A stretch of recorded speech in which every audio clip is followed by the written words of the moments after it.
여러분 혹시 놀이공원에 가보신 적이 있습니까? 저는 어제 놀이공원에 다녀왔습니다. 네, 아무도 놀라시질 않는군요. 네, 놀이공원에 가면 놀이기구들이 굉장히 많이 있습니다. 다양한 놀이기구들이 있는데 그 중에서 여러분들은 어떤 놀이기구를 가장 좋아하십니까? 참고로 바이킹이란 대답이 나와야 설교가 이어갈 수 있습니다. 네, 바이킹이겠죠. 바이킹이란 이 놀이기구는 굉장히 오래됐습니다. 그런데 이 바이킹을 가장 또 재미있는 놀이기구로 꼽는 분들이 많습니다. 여러분, 그런데 만약 바이킹을 하루 종일 탄다고 상상해 보십시오. 내릴 수도 없고 멈출 수도 없고 바이킹이 계속해서 움직인다고 한번 상상해 보십시오. 저는 대학을 졸업하고 2005년 9월에 2년 동안 전 세계를 돌아다니는 복음 선교선에서 2년 동안 사역을 했습니다. 그 복음 선교선 2년 사역 가운데 가장 기억에 남는 한순간이 있습니다. 바로 첫 항해였습니다.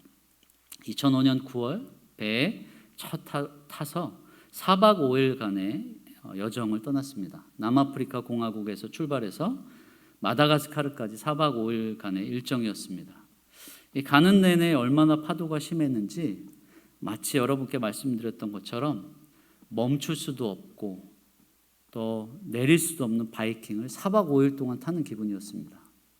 근데 바이킹은 여러분 앞뒤로만 움직이지만 이 파도에 의해 움직이는 배는 앞뒤 양옆으로 움직이게 됩니다. 4박 5일 내내 머리가 너무너무 아팠습니다. 그리고 4박 5일 내내 뱃멀미 때문에 속이 좋지 않았습니다. 제가 머물던 방에서 30걸음이면 식당까지 갈 수 있는데 이 파도 때문에 10분 이상이 걸렸습니다. 그리고 거의 기어가다시피 해야 식당에 다다를 수가 있었습니다. 이 바다 한가운데 내릴 수도 멈출 수도 없던 이 폭풍 만난배처럼 우리의 인생 여정에도 이렇게 종종 예기치 않는 폭풍과 같은 곤경과 어려움이 닥치기도 합니다. 그런데 사실 뒤돌아보면 우리의 인생이 언제 한번 마음대로 풀렸던 적이 있었나 혹은 어렵지 않은 적이 있었나 싶기도 합니다. 여기 계신 분들은 다 저보다 오랜 인생을 사신 분들이기 때문에 인생이 그렇게 어렵다는 사실을 이미 익히 알고 계시리라고 생각합니다. 어떻게 보면 사면초가 진퇴양난 첩첩산중이 우리 인생을 나타내는 가장 어울리는 사자성어가 아닐까요? 오늘 우리가 함께 읽었던 본문의 전체 배경이 되는 열왕기하 6장 24절부터 7장 20절까지의 말씀을 보면 굉장히 흥미로운 사건이 하나 등장합니다. 바로 북이스라엘의 수도였던 사마리아 성에서 일어난 사건입니다. 여러분도 잘 아시겠지만 고대에는 어느 나라를 막론하고 군사적인 요충지나 또 주요 도시에는 그 성을 보호할 수 있는 성벽 혹은 성곽이 존재했습니다. 이 성벽이라는 것은 백성들의 안전을 보장해 준다는 상당히 중요한 의미가 있습니다. 그런데 이 성벽이 오히려 백성들의 생명을 위협하는 경우가 있는데요. 어떤 경우일까요? 문제입니다. 대답해 주셔야 설교가 진행이 됩니다. 네, 그것은 바로 적군에 의해서 완전히 포위되는 경우입니다. 상상해 보십시오. 이 성벽 혹은 성곽이 있는데 그 성벽을 적군이 완전히 포위하고 있습니다. 어떤 사람도 들어가거나 또 나올 수 있는 구멍이 없습니다. 보급로가 완전히 막혀버렸다면 그 성 안에 있는 사람들은 쉽게 말해 도간에 든 쥐 꼴이 되는 것이죠. 오늘 본문 6장 24절을 한번 보시겠습니다. 우리가 함께 읽었던 본문 바로 앞부분인데요. 6장 24절에 보시면 이렇게 이야기합니다. 이후에 아람 왕 베나닷이 그의 온 군대를 모아 올라와서 사마리아를 애워싸니 아람 군대 베나닷 왕이 아람 군대를 모두 동원해서 이 사마리아 성을 완전히 포위했다고 오늘 말씀은 이야기합니다. 이 평상시에는 백성들을 안전하게 보호하던 든든한 성벽이 유사시에는 가장 큰 위협으로 둔갑해버리는 그런 순간입니다. 일단 성벽이 적군에 의해서 완전히 포위되고 나면 성 안에는 심각한 상황이 전개가 되는데요. 여러분 어떤 어려움이 닥치게 됩니까? 도와주십시오. 어떤 어려움이 닥치게 됩니까? 네, 먹을 것이 없어지게 됩니다. 식량난이 닥치겠죠. 하루 이틀 혹은 일주일, 이주일, 경우에 따라서는 한두 달 정도는 성 안에 비축되어 있는 식량으로 견딜 수 있을 것 같습니다. 하지만 전쟁이 장기화될수록, 싸움이 길어질수록 성 안에 있는 사람들은 고립될 수밖에 없습니다. 사마리아 성이 아람 군대에 의해 포위된 이후에 성벽 중간중간에 있는 문들은 전부 다 기능을 발휘할 수가 없었습니다. 성문 밖에는 아람 군대가 수많은 군사들이 이미 진을 치고 포위하고 있었기 때문에 그 누구도 들어오거나 나갈 수가 없는 상황이었습니다. 열왕기 6장 25절에 보면 그 당시 상황이 얼마나 심각했는지 우리에게 구체적으로 묘사해 줍니다. 우리 6장 25절을 함께 읽어보도록 하겠습니다. 시작.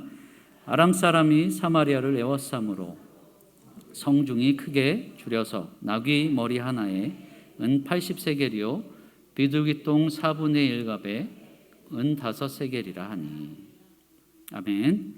사마리아 성 안에는 평상시에는 먹지도 않는 부정한 동물, 바로 당나귀의 머리 하나가 은 80세겔에 판매되었다. 또 비둘기똥 4분의 1갑이 5세겔에 판매되었다라고 우리에게 전합니다. 사실 우리는 이 세겔이라는 것, 또 은이 몇 세겔인지에 대해서 크게 감이 오지 않지만 지금의 가치로 환산해 보면 은 한 세겔이 보통 노동자 한 사람의 4일 정도의 품삯을 이제 나타낸다고 합니다. 노동자 하루 임금을 편의상 15만 원으로 잡는다면 여러분 한번 계산해 보십시오. 나귀 머리 하나가 은 80세겔이었습니다. 그러면 현재 가치로 얼마나 되겠습니까? 여러분이 다 계산하시겠지만 제가 미리 알려드리면 무려 4,800만 원 정도의 가격이 됩니다. 이 부정한 짐승이었던 나귀 머리 하나가 중형 자동차 한 대 가격으로 거래가 되었습니다. 그마저도 구할 수 있었다는 뜻은 아닙니다. 그뿐만 아니라 비둘기똥 4분의 1갑, 양으로 따지자면 약 300g 정도, 집에서 팬케이크 하나 부쳐 먹을 그 작은 양, 그것도 우리가 먹지 않는 비둘기똥으로 300g 정도가 얼마에 판매되었냐? 약 300만 원 정도에 판매되었습니다. 전혀 놀라지 않으시는 여러분을 보고 굉장히 놀랍습니다. 300만 원에 여러분 비둘기똥을 300g 주고 사 먹는다는 것이 상상이 가십니까? 여러분이라면 어떻게 하시겠습니까? 성경은 우리에게 구체적인 수치들을 들어서 당시 상황이 얼마나 심각했는지를 전달해 주고 있습니다. 그런데 이 상황은 여기에서 그치지 않았습니다.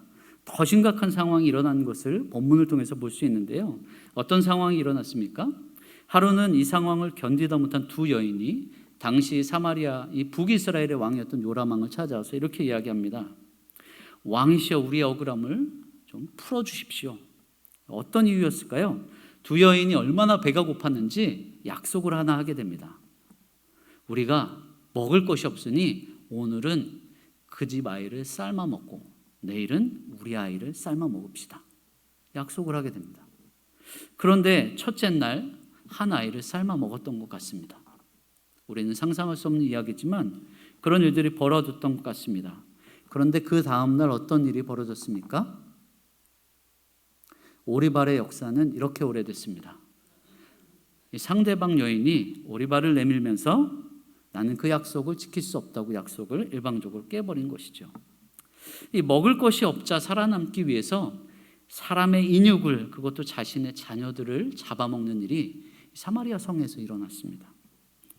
우리가 생각했던 것보다 엄청난 어려움이 이 사마리아 성에 펼쳐졌던 것이죠. 이 절대절명의 위기 가운데 그 누구도 해결할 수 없는 이 위기, 이 어려움, 사면초가의 상황, 진퇴양난의 상황, 사방으로 우겨쌈을 당한 것 같이 절대로 빠져나갈 수 없는 소망이라는 것이 보이지 않는 이 상황 가운데 하나님은 하나님의 특별한 방법으로 해결책을 제공해 주셨습니다.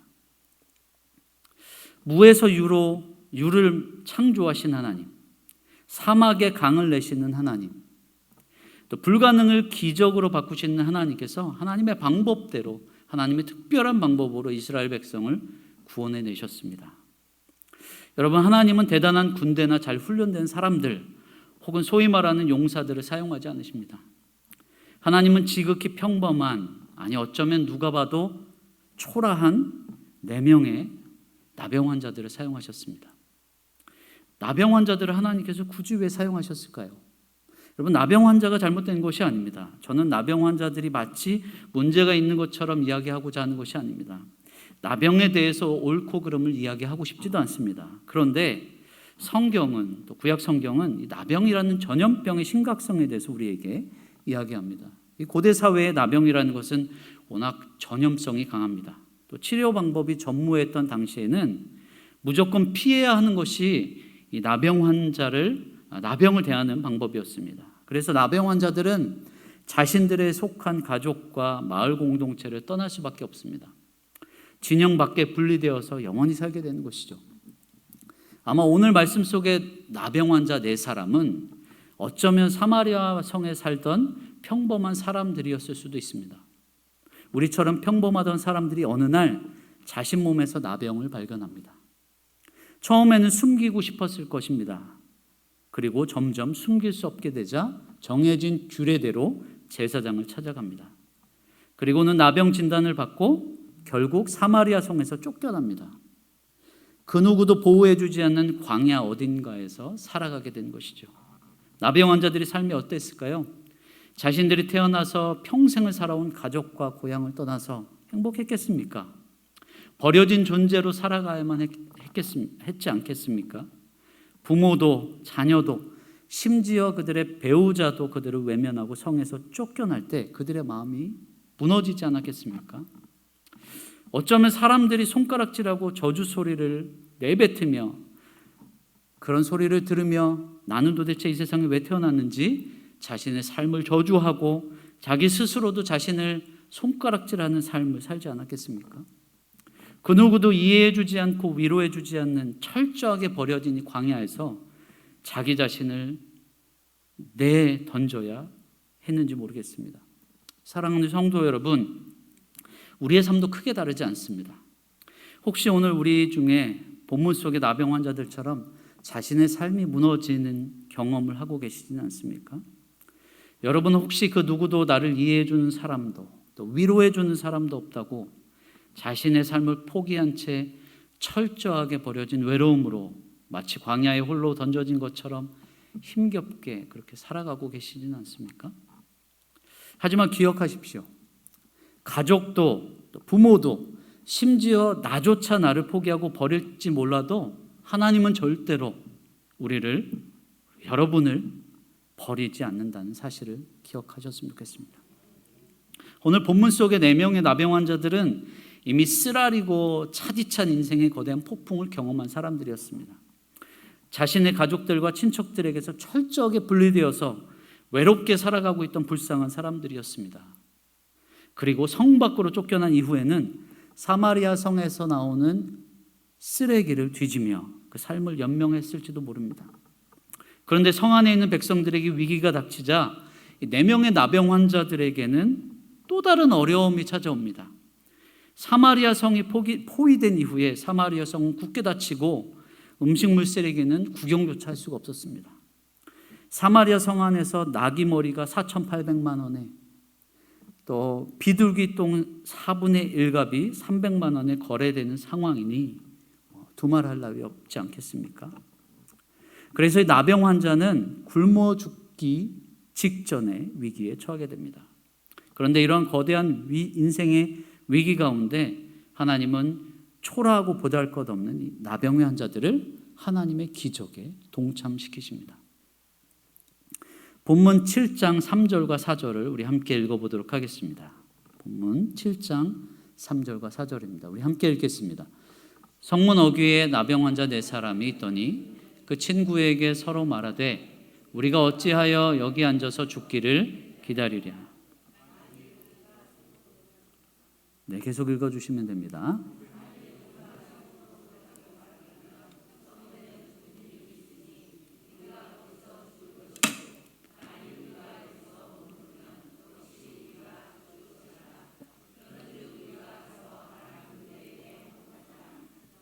우리를 살려주면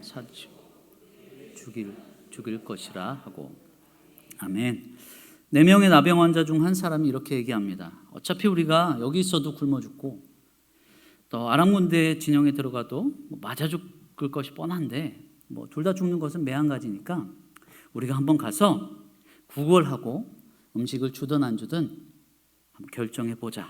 드디어 4명의 나병 환자들이 아람 군대 진영으로 자진해서 걸어 들어가게 됩니다. 여러분, 어떤 상황이 벌어졌습니까? 저는 이 말씀을 묵상하면서 4명의 나병 환자들이 저와 그렇게 다르지 않은 사람들이라는 사실을 주목하게 되었습니다. 사실 4명의 나병 환자들은 저와 많은 공통점이 있는데요. 이 4명의 나병 환자들은 저의 영적인 모습과 상당히 비슷합니다. 여러분이 보시는 저의 모습은 어떻습니까? 젊고 키 크고 이 정도면 봐줄만 하고. 농담입니다. 그렇지만 저는 여러분에게 말씀드릴 수도 없고 여러분이 알아서도 안 될 저만이 감추고 있는 모습이 있습니다. 저의 영적인 모습은, 저의 영적인 실체는 이 자리에서 여러분에게 말씀드리면 여러분이 당장 일어나서 떠날 만큼 저는 죄인 중에 괴수요 소망 없는 죄인입니다. 제가 지금까지 살아오면서 어떤 생각을 했고 또 어떤 말을 했고 어떤 곳을 찾아갔었는지 여러분에게 말씀드린다면 여러분이 저를 어떤 눈으로 쳐다보시겠습니까? 제가 얼마나 하나님이 기뻐하시지 않는 더러운 생각들을 했었는지, 제 입술로 하나님이 기뻐하시지 않는 죄를 지었는지, 저의 행동으로 얼마나 하나님이 기뻐하시지 않는 행동들을 했었는지, 저의 영적인 모습은 마치 썩은 내가 진동해서 고름이 흐르고 코가 떨어지고 손가락이 떨어지는 진물 때문에 역겨운 냄새가 나는 나병 환자의 모습과 전혀 다르지 않습니다. 영적으로 냄새나고 더럽고 소망 없는 그런 죄인의 모습이 바로 저의 모습입니다. 이것이 오늘 본문 속에 나오는 4명의 나병 환자와 다를 바 없는 저의 모습입니다. 여러분은 어떻습니까? 여러분의 모습은 어떻습니까? 혹시 저만 그렇습니까? 하지만 이런 우리의 실체를 누구보다도 잘 아시는 하나님께서는 우리를 버려두지 않으십니다. 하나님은 인생의 거대한 위기 앞에서 아무 소망 없는 4명의 나병 환자들을 사용해 주셨습니다. 나병 환자들이 위대해서였겠습니까? 나병 걸리기 전에는 지금은 이렇지만 소위 말해 한가닥 하던 돈도 잘 벌고 성공한 사람들이었기 때문에 그렇겠습니까? 그렇지 않습니다. 성경은 이 4명의 나병 환자들의 이름도 이후 행적도 일체 언급하지 않습니다. 하나님께서는 사마리아 성에 닥친 일생일대의 위기 앞에서 왜 굳이 나병 환자들을 사용하셨을까요? 혹시 하나님께서 나병 환자들을 통해 일하신다면 하나님이 일하셨다는 사실을 누구라도 알 수 있기 때문이 아니겠습니까? 다시 말해서 누구든지 하나님이 온전히 영광 받으실 수 있기 때문에 이 4명의 나병 환자들을 통해서 하나님께서 일하신 거라는 말입니다. 나병 환자와 같은 저에게 또 우리에게는 어떠한 소망도 기대도 할 수 없습니다.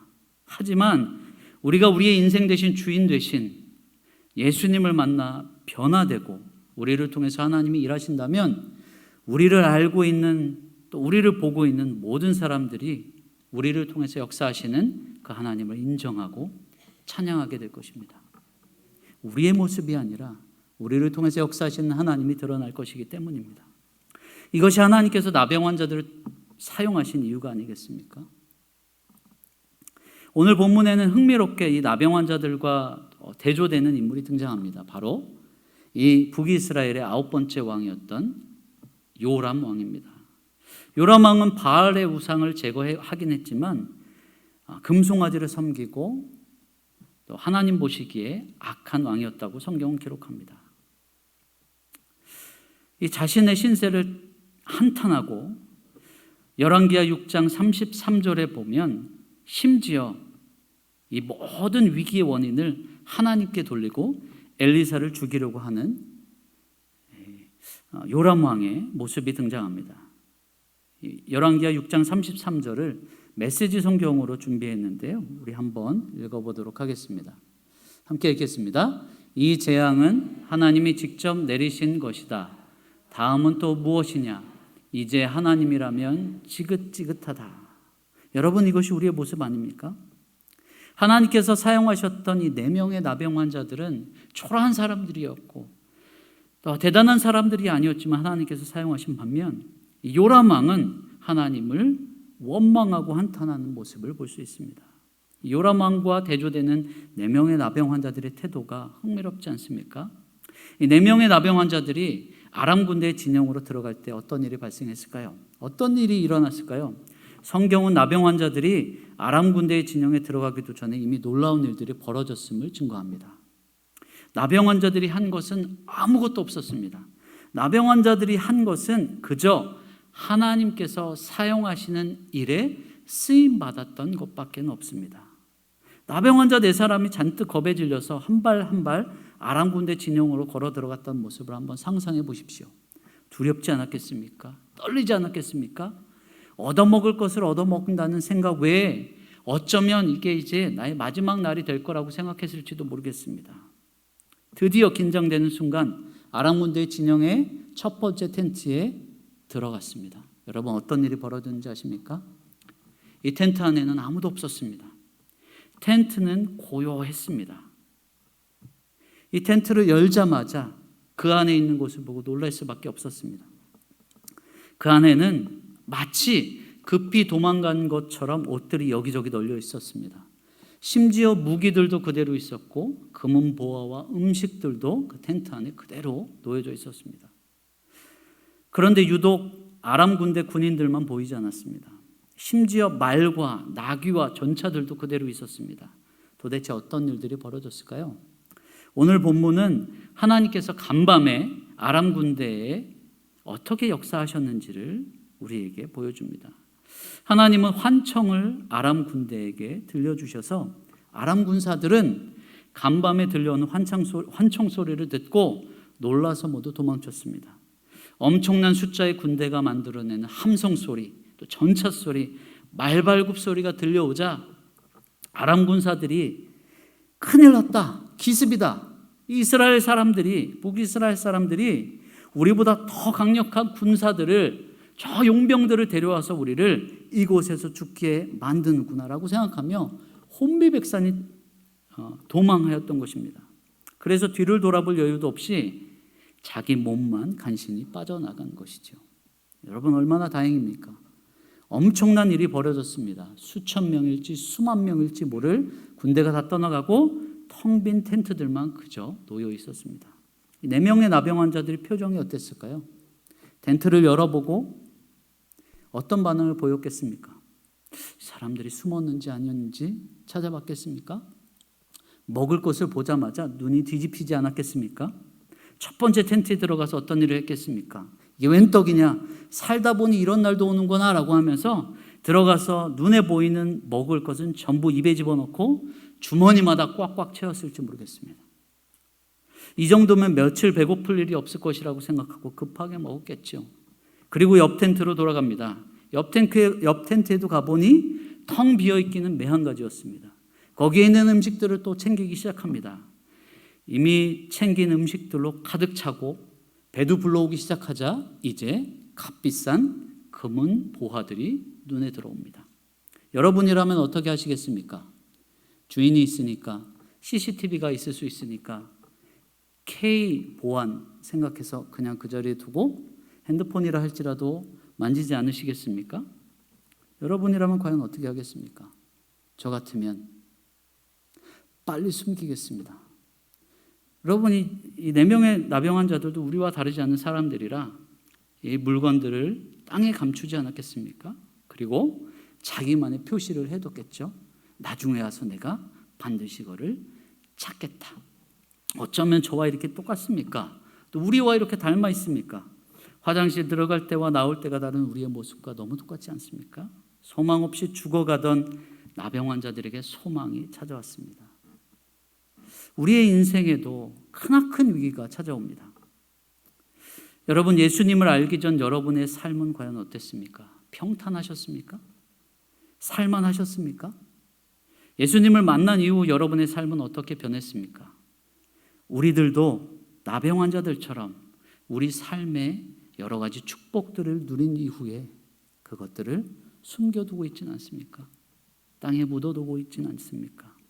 마치 나병 환자들이 먹을 것과 금은 보화들로 배를 불리고 숨겼던 것처럼 우리도 어느새 우리 삶에 있는 하나님의 축복과 은혜를 또 그 영광에만 흠뻑 취해서 그 구원을 주신 하나님을 바라보기보다 선물만 바라보진 않습니까? 그런데 다행인 것은 열왕기하 7장 9절에서 고백하듯이 나병 환자들은 최소한의 양심이라는 것을 가지고 있었던 것 같습니다. 우리 열왕기하 7장 9절입니다. 우리 한번 같이 한 목소리로 읽겠습니다. 서로 말하되 우리가 이렇게 해서는 아니 되겠도다. 오늘은 아름다운 소식이 있는 날이거늘 우리가 침묵하고 있도다.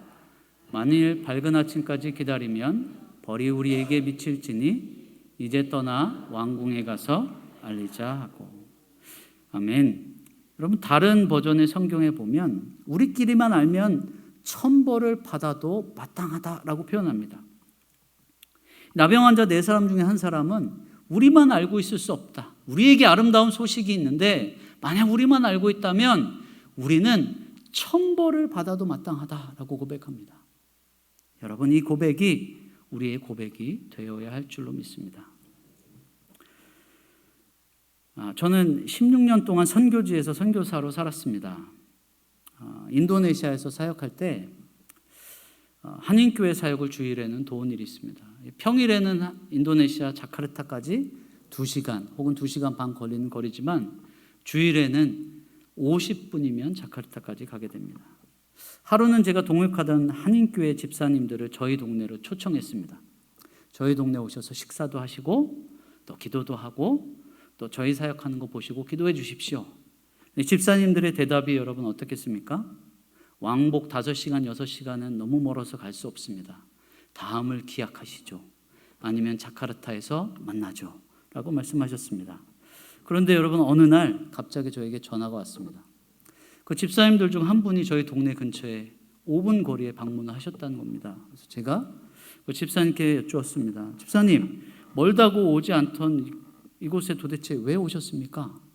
이 집사님이 저희 집에서 5분 거리에 있는 어떤 가게에 한국에서는 하나에 10만 원, 20만 원을 호가하는 백화점에서 파는 소위 고소용 그릇, 전지형 그릇 이런 것들을 싸게 파는 곳이 있다고 말씀해 주셨습니다. 하나에 1,000원, 1,500원. 이 소식을 반신반의하며 또 찾아온 집사님이 그곳을 발견한 이후에 기쁨으로 자기가 가진 재산을 다 팔아서 이 그릇들을 몇 박스씩 구입해서 돌아갔습니다. 그런데 여러분, 그것이 끝이 아니었습니다. 그 다음 주, 그 다다음 주 계속해서 한국 분들이 방문하기 시작했습니다. 여러분, 왜일까요? 기쁜 소식을 전했기 때문에 그렇습니다. 5시간, 6시간이 걸리고 그 힘든 에너지 소모를 하지만 꼬리에 꼬리를 물고 한국 사람들이 찾아왔습니다. 그 비싼 그릇을 내가 빨리 사겠다라는 그 여념, 그 일념하에 이 먼 거리와 또 에너지도 감내했던 것이죠. 저는 이 일을 통해서 좋은 소식이 무엇인가, 복음이 무엇인가의 의미를 다시 한번 새롭게 생각하게 되었습니다. 여러분에게 복음은 과연 무엇입니까? 복음은 나이와 문화와 또 인종과 종교와 시대와 상관없이 그 누구에게든 제대로 전해지기만 하면 그 삶을 비루한 인생이라 할지라도 변화되지 않고는 버틸 수 없는 그 인생을 통째로 바꾸어낼 수 있는 능력이 바로 복음입니다. 저의 삶과 여러분의 삶이 바로 이 복음의 능력으로 변화된 삶 아닙니까? 예수 그리스도의 십자가와 부활이 전해지고 제대로 믿기만 하면 그 사람의 인생이 통째로 바뀌고 변화될 수 있는 것이 바로 복음입니다. 복음은 살아계신 하나님의 능력인 줄로 믿습니다. 여러분, 복음을 제대로 만나셨습니까? 예수님을 만나 제대로 믿기만 하면 우리의 인생이 통째로 변화되는 이 복음을 여러분은 전하고 계십니까? 혹시 여러분 안에 감추고 계시지는 않습니까? 자기만 알고 다른 사람에게는 절대로 전해주지 않는 사람들이 얼마나 많습니까? 이 4명의 나병 환자들처럼 여러분이 알고 있는 좋은 소식, 복음을 저 사마리아 성에 죽어가고 있는 사람들을 위해서 여러분 전해주시지 않겠습니까? 여러분에게 그 사마리아 성은 어디입니까? 여러분의 가정이 여러분의 사마리아 성입니까? 여러분의 일터가 여러분에겐 사마리아 성입니까? 여러분의 지역사회가 여러분에게 사마리아 성입니까? 여러분과 저는 특별한 사람이 아닙니다. 4명의 나병 환자와 동일한 또 한 명의, 어쩌면 5번째 나병 환자에 불과합니다. 하나님께서 함께 하시고 하나님께서 일하신다면 우리가 복음을 전할 때 저 사마리아 성 안에 있는 사람들이 그 소식을 듣고 살아날 줄로 믿습니다. 오늘 성경은 증언합니다. 사마리아 성 안의 백성들이 좋은 소식을 듣고 성문을 열고 모두가 뛰어나와서 아람 군대 진영으로 가 먹을 것을 찾아 굶주림을 면하게 되었다. 오늘 만난 4명의 나병 환자들은 초라하지만 하나님의 기적을 경험한 놀라운 인생이 되었습니다. 여러분도 또 저의 삶도 나병 환자들처럼 인생의 위기 가운데 오히려 하나님의 기적을 경험하는 은혜를 경험하시기를 간절히 소망합니다. 기도하겠습니다.